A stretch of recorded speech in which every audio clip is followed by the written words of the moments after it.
Sejam bem-vindos ao estúdio AgriNews Play, mais uma entrevista dentro do espaço do Simpósio Brasil Sul de Bovinos de Leite, dessa vez com o professor João Ricardo Pereira, que fez uma palestra da mistura à boca da vaca, qualidade da TMR sem desperdício. O professor João Ricardo Pereira, da Universidade Estadual de Ponta Grossa, referência em conservação de forragens e alimentação de ruminantes, com artigos e colunas sobre TMR e, em especial, sobre a importância do tamanho de partículas e da uniformidade da mistura na resposta da vaca. Professor, vamos ao que muda, do silo ao coxo, quando a meta é desempenho sem perder ração no caminho. Seja muito bem-vindo ao estúdio. Obrigado pela oportunidade. Professor, quando a TMR parece boa, mas não entrega litros ou sólidos, qual é o erro invisível mais comum que você encontra no campo e por que ele passa despercebido? E completando, puxando do seu trabalho com partículas, o que a vaca está nos dizendo quando seleciona no coxo? Vamos lá. Antes de eu pensar na mistura, eu tenho que pensar na qualidade dos meus ingredientes, como a gente faz em casa, né? Se eu vou fazer um churrasco, eu tenho que entender se a carne tá boa, né? Tá bem conservada, qualquer coisa diferentinha ali. Não é o fato de eu assar a carne que eu vou consertar a baixa qualidade dela, né? Então, a primeira aferição seria, principalmente dos volumosos, né? A silagem é o mais comum aí.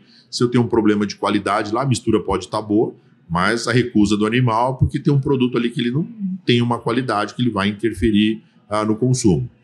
Outro indicativo seria, essa é uma qualidade de conservação que eu mencionei. A outra é de qualidade mesmo nutricional, do ponto de vista bromatológico. Então, às vezes eu tenho uma fibra, é mais como uma fibra muito ruim ali. Na minha leitura, a mistura está boa, só que eu estou colocando um ingrediente que ela não comeria por boa vontade ou naturalmente misturado com os outros. Ela tem dificuldade para separar aquilo ali. Tá? Então, são os indicadores mais comuns aí. Conservação ou nutricional mesmo. A mistura pode estar boa, mas isso vai implicar numa rejeição. Legal. Do silo ao misturador, qual sequência de carregamento, tempo de mistura e ajuste de facas resolve 80% dos desvios de uniformidade sem aumentar custo? E em que situações você recomenda adição de água para controlar poeira, segregação e quando não usar? Tá, vamos lá. A sequência de carga, a mais lógica em 90% das propriedades, seria eu pegar, simplificando, dos mais secos aos mais úmidos. Então, vou colocar ração, farelo, milho moído, mineral. Eles são proporcionalmente em volume. Lembra que o vagão ele é sempre em volume, né? Ele é metros cúbicos, ele não é quilo, né? Então, essas pré-misturas que nós podemos chamar, você vai ter essa pré-mistura dos farelados ali. Num segundo momento, eu colocaria um segundo volumoso, um feno pré-secado. Se ele precisar de processamento, aí eu vou reduzir o tamanho dele, certo? Se não, eu já vou incorporar nessa mistura. Como esses primeiros ingredientes eles são em proporções menores, quando eu faço essa mistura, essa pré ela ganha uma proporção maior. A dispersão dessa pré-mistura, quando eu colocar a silagem, ela é mais fácil do que eu colocar um ingrediente exclusivo em quantidade pequena num volume grande de silagem, né? Então essa aí seria a sequência mais adequada aí. Vamos lá, fiz uma aferição, esse primeiro volumoso feno pré-secado ele está com partículas grandes, os animais estão refugando. Na sequência eu vou aumentar essa pré-mistura pensando em processar só ele, sem a silagem de milho. Aí depois, isso aí estando em ordem, coloco a silagem de milho e faço uma aferição agora da dieta toda. Essa seria a sequência mais normal. A inclusão de água, ela melhora a palatabilidade, ela melhora a aderência de alguns ingredientes na forragem, ela ajuda. O mais comum é quando eu tenho, principalmente silagem de milho, com matéria seca mais alta. Então, ele é um produto que o animal acaba não tendo um consumo mais adequado, né? Quando eu faço essa adição de água, lembrando que eu tenho que pesar essa água, ela é um ingrediente, então eu vou colocar X%, é o nutricionista que vai definir ali a quantidade que eu quero, ela vai ser pesada, joia? Geralmente, ela é feita no final da mistura, né? Até para não perder esse produto.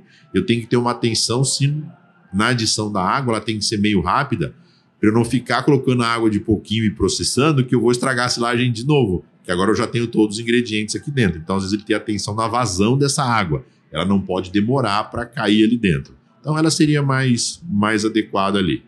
A não inclusão é quando eu tenho os ingredientes, vamos assim, silagem tem 65% de água, uma proporção melhor ali, talvez não se justificasse, joia? Animais de alta produção, que eles são uma proporção de concentrado maior, isso, imagine que todos os ingredientes sejam secos, ele não tem nenhum outro produto de fermentação, por exemplo, uma silagem de grãos, resíduo de cervejaria, que são produtos com maior umidade. Se ele não tivesse, talvez ele pensar em um pouquinho de água, pensando nessa questão da palatabilidade e dispersão da mistura. Depois que a dieta está pronta, quais 2 cuidados no trato evitam perdas por queda no coxo, vento, chuva e pá empurrador? E qual rotina mínima de empurra-ração mantém a ingestão estável sem virar custo extra de mão de obra?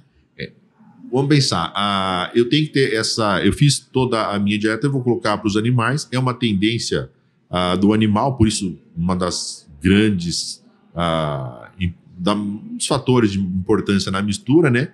Se a mistura é bem feita, a vaca vai me dizer, ela não está cavando, ela não está empurrando, ela não está tentando selecionar ali. Ela sabe que cada bocada que ela dela quer comer aquilo. Para o nutricionista, a formulação dele é em porcentagem, X% de cada ingrediente. Ele tem que lembrar que a porcentagem tem que estar no bocado da vaca. Se ela pegou 400 gramas no bocado, tem que ter X% de cada ingrediente. Isso é um indicativo de mistura. Então a minha vaca não está fazendo isso aí. Bom, se a minha mistura está bem feita, encostar a comida, ela comeu uma quantidade, né? Então ela tende a empurrar e foge do alcance dela. Então esse encostar a comida, ele tem que ter essa leitura. Se ele está encostando porque a vaca não alcança ou porque a vaca está fazendo um esforço de selecionar. Se ela está selecionando, ele tem que empurrar mais vezes ao dia para a vaca. Ela vai tentar selecionar de novo, ela vai tentar selecionar de novo. Imagina que eu estou adicionando um custo operacional de encostar comida pelo fato de eu ter um problema com o meu produto de origem. Então, pensa sempre o seguinte, tá? Por que eu tenho problema? Como que eu posso prevenir, evitar ou consertar? Se focar dependendo do que ele está selecionando ali, se é tamanho, você consegue processar. Se é conservação, não tem o que fazer. Você é muito didático. Eu tô adorando, eu tô vendo, já tive experiência de estar aí eu tô vendo o comportamento do animal com a sua fala. Legal. Qual protocolo simples você recomenda para auditar a TMR na fazenda? Amostragem no vagão, separador de pain state, matéria seca rápida? E quais limites práticos dizem aprovado ou refazer? E como comunicar isso para a equipe de trato? Legal, vamos lá. Sempre, antes da TMR, comida, onde eu guardei, né? Então, tipo assim, antes do churrasco, a minha carne ficou na geladeira, se ela não tá estragando de ontem para hoje lá. Então, primeira aferição é comida, conservação, armazenamento, operacionalidade, né? Então, por exemplo, se eu vou... hoje tem questão de mão de obra, né? Imagina, o cara tem que pegar todo dia, pegar um saco de determinado produto, carregar. O que dá para eu fazer? Porque a hora dele é cara, custa R$25 a hora desse cara, né? Então, eu pensar num processo de operacionalização. Beleza, conservação, operacionalização, ok ali.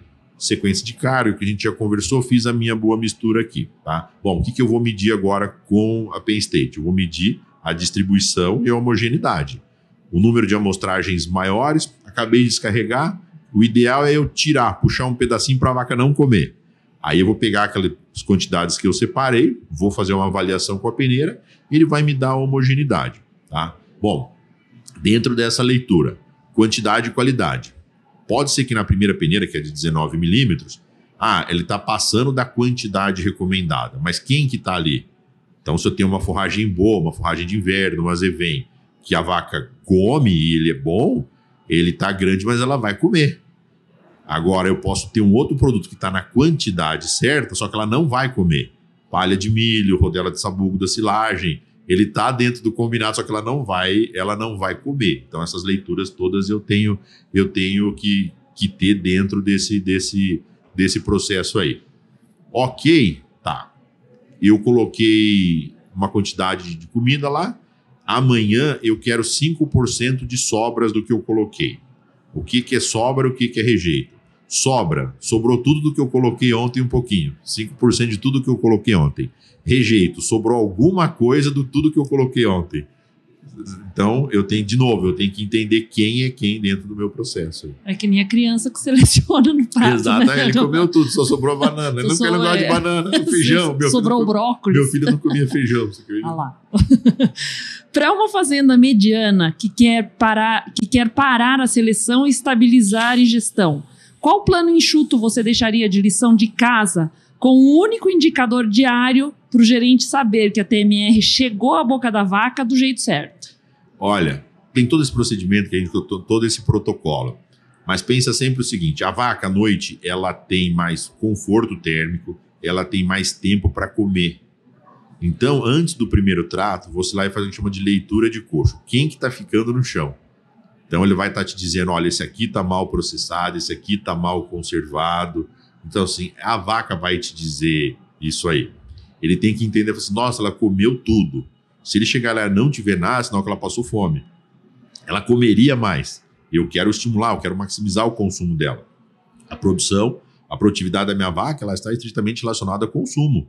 Quanto mais ela comer, mais ela vai produzir. A vaca é igualzinho o frango. A gente acende a luz do barracão do frango para ele comer bastante. Então, a minha vaca é a mesma lógica que eu quero disso aí dela. Então, assim, geralmente o produtor, o gerente, o tratador ali, ele vive isso aí. Então, ele já tem essa leitura. Então, de manhã tem que ter sobra, ao ponto dele juntar aquilo, pesar e direcionar para um outro lote, talvez não em produção, como uma comida relativamente boa, na verdade, tá?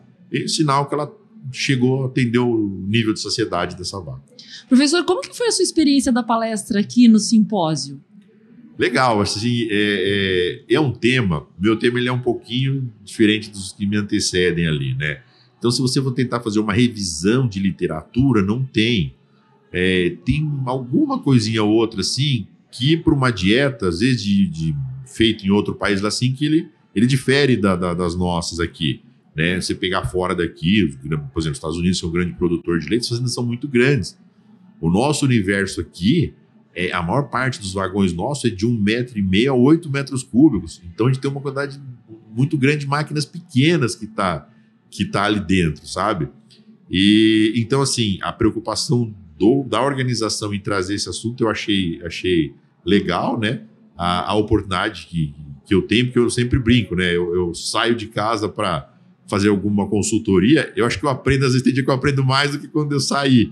Você chegar lá, cada um tem um problema, né? Entenda sempre o seguinte, ele é a cozinha da fazenda. Então você fala assim, não, todo mundo é tranquilo, arroz, feijão, bife, não tem jeito, e salada não tem jeito errado. Se a gente for em 10 casas, os bifes vão ser diferentes, a salada, a gente gosta da comida da mãe, tem esposa que fala assim, a comida da sua mãe era melhor, né? Então é mais ou menos esse mundo aí. Em alguns casos tem mais jeito de dar errado do que dar certo. Exatamente, tem coisa ali que você e às vezes assim você acaba, você vê situações que você fala assim, puta, como é que eles conseguiram fazer isso, né? E a gente tem experiências muito, muito interessantes, sabe? Ela foge um pouco dessa regra aí. E quando você fala assim, puta, ele pensou fora da caixa ali e deu certo para ele. Às vezes, talvez aquilo se encaixe para outro produtor também. É um setor muito dinâmico e isso aí também é prova da sua abertura de não achar que você é o dono da razão e que sabe tudo, que é você que tem para mostrar, né? Quanto mais aberto a gente está para aprender, maior o nosso nível de conhecimento. A gente só ganha com isso, né, professor? Exato. E assim, o produtor de leite, ele tem uma particularidade daquilo ali. Ele vive na atividade e vive da atividade. O frango é uma empresa. O dono do negócio, ele não vai lá, ele tem pessoas treinadas, capacitadas, gerentes, trabalham em escala, né? Se você pegar, por exemplo, uma boa parte da produção de leite no Brasil, não o número de produtores, na verdade, o universo grande, eles estão em pequenos e médios ali, né? Então, assim, ele conhece muito daquele, ele tem a rotina, né? E às vezes, imagina, você tem que chegar para um cara desse, que ele fala assim, não, eu tenho 20 anos de experiência. Aí você fala para ele, o senhor aprendeu um errado, está repetindo faz 19. Você tem que ter habilidade para falar isso para ele. A hora que ele percebe isso, a sensação é mais gostosa. Que aí você fala assim, puta, eu entendi a situação dele e de alguma forma eu ajudei ele. Eu sempre digo, né? ele tem que sair daqui de um evento nosso ou de uma consultoria preocupado. Exato. Se ele sair tranquilo, nós erramos em alguma coisa. Professor, gostei muito de te conhecer. Legal, Obrigada pela oportunidade. Eu agradeço você que nos acompanhou e eu peço, se inscreve no nosso canal para você continuar acompanhando as melhores entrevistas do setor.